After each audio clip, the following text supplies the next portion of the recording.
Hey everybody, wasn't going to do any adventure Vin videos really, but a lot of you guys know I'm either traveling or I'm doing something with a motorcycle. I guess yeah, with a motorcycle. It used to be a KLR, now it's a Honda Transalp. But what was really interesting, we're moving my daughter back into college right after my Alaska trip up here in Cheney, Washington, which is south of Spokane. And here's an interesting thing I want to point out, and I hope some other veterans are watching it. I'll flip the polarity of the camera around so it looks regular. It does not in selfie mode. But this is the first time I've ever seen one of these. This is a state cemetery, a state veteran cemetery. So let me turn back around. And I saw this on a map one time. So this is Washington State Veteran Cemetery at Medical Lake, which is in the Cheney vicinity.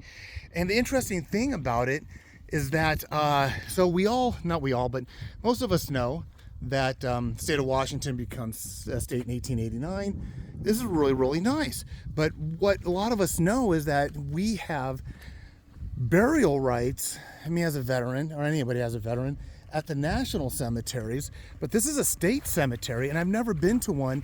And my daughter drives around in her little HRV there, and she explores all this stuff. And I've never seen one of these. And so as you look at it, as I'm trying to be, there's a lot of property here. I would imagine that whole field.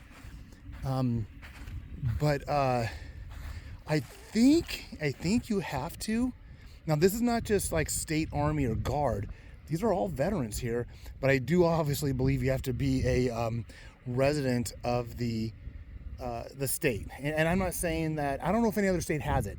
I personally don't know of any other state that has state veteran cemeteries opposed to the national ones. For instance, I did have a Air Force co-worker who passed away, unfortunately. His name was Randy Harrison, and he passed away in Nevada. He was a resident of California, but his family wanted him buried in, I want to say, Tahoma National Cemetery, which is in the Portland, Oregon area. Because he was a federal Air Force, he was able to be buried in any of them. But I do not think he would have been eligible to be buried here in a Washington State veteran cemetery. If that makes sense to you guys. I do not know a lot about the provisions or the requirements to be buried at a state cemetery. Of course, me, the way I plan is that I have all my documents done. Everything is already paid for me to be buried at a national cemetery. But I think I saw this on a map one time as far as the state goes. And I don't know why. I don't know why they have it. And I'm just kind of briefly going over it. So you got guys here from Vietnam. So Vietnam area, 2003, an internment here of 2003, an internment here of 2021, 2020. So I going to walk. This is really, really nicely put together. It's small. It has a feeling of like Arlington. It's so uniformed. They did a really, really good job. So it looks like everything. I don't see any early interment. 2003 is the earliest one I see so far. There's another family out here, so I don't want to, impose on their time or whatever they're doing here. It looks like they have a lot of property left. There are some niches where you would put an urn if cremation was the option you wanted to go with. Now, what I do know of national cemeteries, the latest one to open up that I know of, at least in California, was in Bakersfield. And I know that the national cemeteries are getting fuller and fuller, and some of them are just not accepting any more internments. 2013, 2014. So obviously, like I said, this is Medical Lake. There's a state hospital here, I believe, psychiatric patients. I'm not going to assume too much on that, but I believe it's like psychiatric patients that they take care of. This is really, really interesting. One thing I guess I'll point out, so like when you pass away as a veteran, and I think my shadow is gonna mess this up, but there's these emblems. Let me pull back a little bit, maybe you can see it. But if you see the tops of these headstones, some of them have a heart, some of them have the traditional Christian cross, like that. There's other emblems I'm seeing. And you can't, like this one doesn't have one at all. George Brady, he didn't have one at all. This one has, I don't know the exact religion or belief behind that. There's some that are just simply eagles. But anyways, you have a choice as a veteran. A lot of them have the cross. A lot of them default to the cross. I grew up in the Seventh-day Adventist faith, and they actually have a Seventh-day Adventist is our lamp. It's like a lamp of knowledge. Norman Jean Bailey, Carrie Vincent Blaff. So I'm imagining that, like I said, 2013 was or 2003, I think, was the earliest interment I saw. And it looks like there's a lot of property out here. I'd like to find out more on how these, there's the 2007 Korean War. So I mean, these guys were,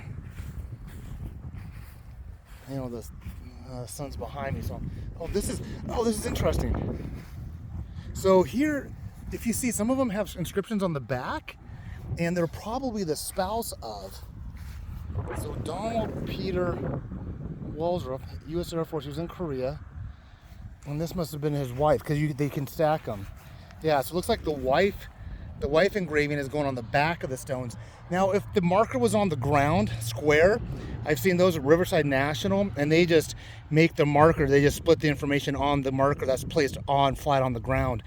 You don't see a lot of these raised headstones here. Oh, actually, we're on the east part of Washington State. I almost said you don't see a lot of these raised headstones in the West Coast California area, but I just remembered I'm not in California. But this is also interesting to note that, like, if you see, when I first started shooting, I was shooting from the side that was listing all the veterans. Now, not every, I mean, this could be a male in the back of this because females also serve, so they're putting the service member up front, and then if in fact their spouse is double stacked, they're putting them there. The only thing that I'm thinking, which is really kind of odd, is the space that's involved. I mean, I'm looking at maybe 3.5 to 4 feet between these.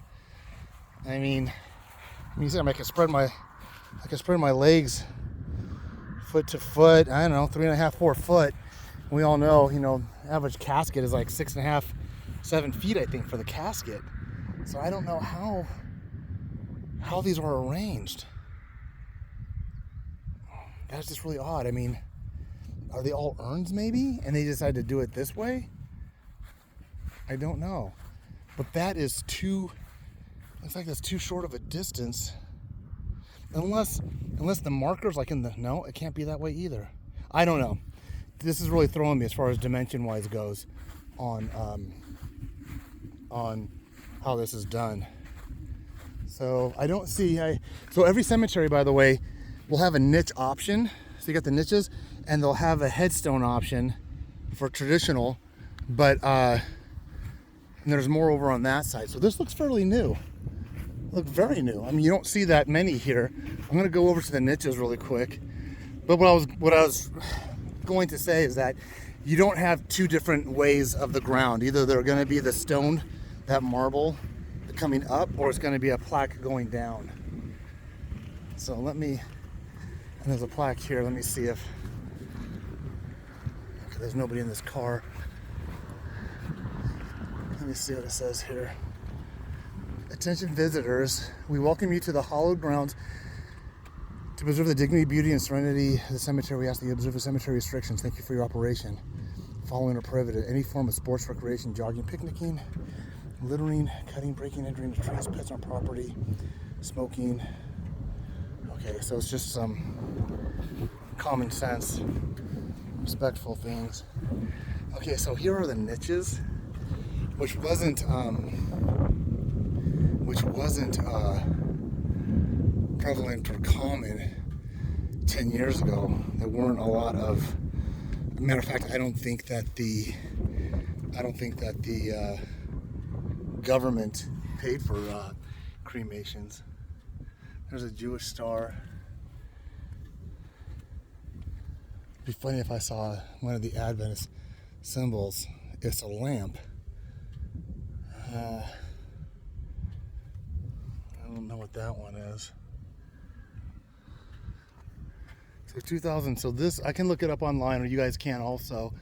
to see if when this cemetery started taking in veterans. I like to think that the majority, I think this is a Mormon one. I think that's a Mormon symbol. I think that, oh, I just lost my train of thought. I think this is just amazing. I guess what I was thinking about saying was, I don't think that every state has a state cemetery for its veterans, but it does give a nice option for location-wise at the least. And I don't know if this is subsidized by the federal government or not, or when somebody passes away. This is a symbol I'm not familiar with. Where is it at? Or when somebody passes away, what the amount of the federal government gets involved in any of this.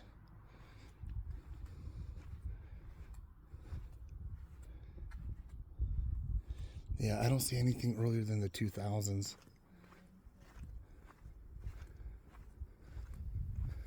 So I'm just gonna wrap it up. I just thought this would be a cool, quick video to do. Oh, here it is. Here it is. That is an Adventist emblem. So if you're Seventh-day Adventist, I was raised in the Adventist church. I thought it was a lamp, but I recognize it now. That's the Adventist emblem that somebody put on. What was this guy? Sergeant First Class, United States Army. He was in Vietnam. Wow, he was in Vietnam, the Persian Gulf. Army Commendation Medal, Aerial Achievement Medal, maybe. Oldest cousin of our Baker's Dozen. So he was born in 49. Was in Vietnam. Persian Gulf was probably Gulf War I. If he's got the Army Commendation, AAM, or maybe I said Air Achievement Medal, might be Army Achievement Medal. I don't see that a lot on. I think the most medals I see are like Medal of Honor, Silver Star, Bronze Star, POW. I don't see anything lower. I've never seen. Oh, and Purple Heart. Here's a Purple Heart. So usually, and there's a husband and wife. But usually, the highest medals you see are Medal of Honor, Silver Star, Bronze Star, Purple Heart, POW. Those are the most common ones I've seen. I haven't seen these other ones before. And that might be the difference between what the state and what the federal government allows. All right, well, I'm gonna conclude this. That was really interesting to see that Adventist symbol on there. I really don't attend anymore, but I didn't think I was gonna find one. All right, so, well, okay, that's it. I don't have any. I mean, if those of you that have been following me and watching me a lot know that I do these offshoot videos. I don't just strictly, stick to, traveling in Europe or on my motorcycle. If I see something really cool I want to share with you, I'll throw it out there. But I'll make this one brief. So like, subscribe. Hey, get out there and ride. And if there's anything you're planning to do or wanting to do for your bucket list, don't wait till tomorrow. If you didn't get it done yesterday, you probably won't do it tomorrow. So start getting it done today. Take care, everybody. Have a good day.